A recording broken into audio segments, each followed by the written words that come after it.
Hello class.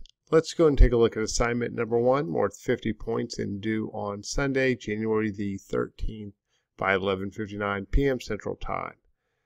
There are 5 parts to this assignment. For part 1, you're going to be introducing yourself. You will create a short video, 1 to 2 minutes, that includes 3 images. This is the Google Doc that you will post your video and image to. So if you scroll down here, you can just put your name and a link to your video. Make sure that the video works before you post it or before you leave the site. Then just post an image here. Remember to include 3 images and make it be 1 to 2 minutes in length. And the idea, again, is to share whatever you want the class to know about you. For part 2, you are going to be answering or identifying the 5 key capacities discussed in the Mindful Leader video.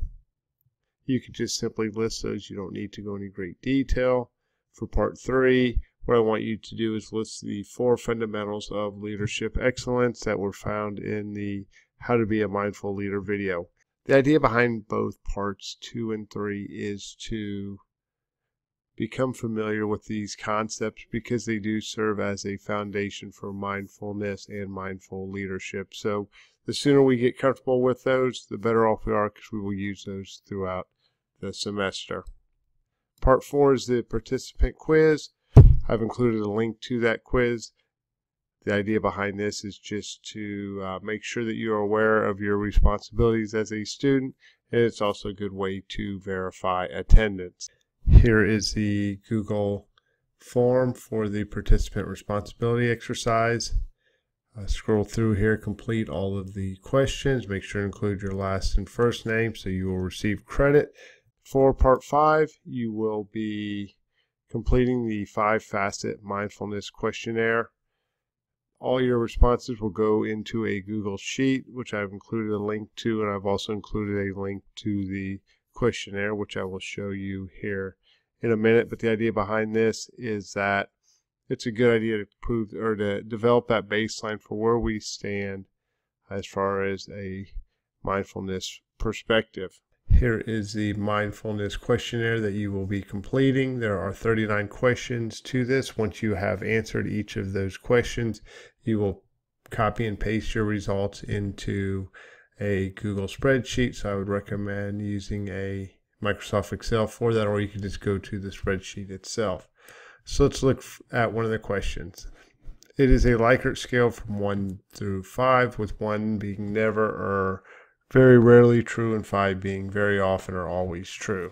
So looking at question number 1, the question is, when I'm walking, I deliberately notice the sensations of my body moving. So then you just write on the scale where you rank as far as that goes and go through each of the 39 questions doing the same thing. Our discussion question this week is requires you to answer the following 4 questions.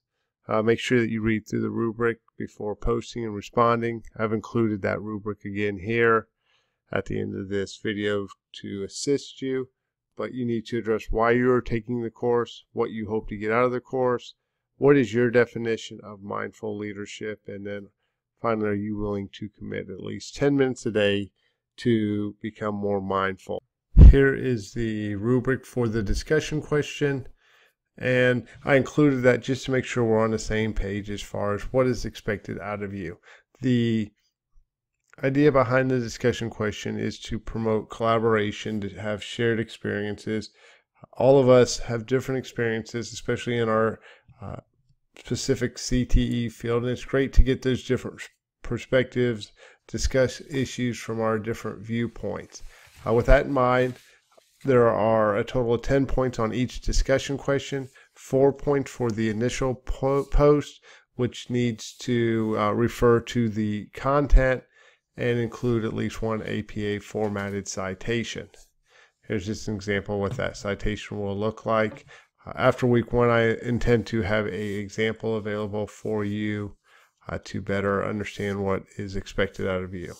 The response should have a clear purpose, whether to inform, persuade, or raise a question. It needs to be at least 200 words in length. and posted by Wednesday. That way people have the opportunity to respond. You also have to respond to at least 3 of your classmates. Each one of those responses is worth 2 points. And with those, what I'm looking for is that your reply provoked conversation, offered an opposing view, or played devil's advocate. Not just, yes, that was a great point, I agree with you. And for each of those, they need to be at least 100 words in length. And again, the idea here is that the discussion is a great way to collaborate, to build off each other and really learn from each other as well. And that's the idea behind this rubric. And it's something that I spent the winter break looking at different rubrics as far as what is the most effective way to ensure that you're graded on quality and not just quantity, and to ensure that everybody contributes and participates equally.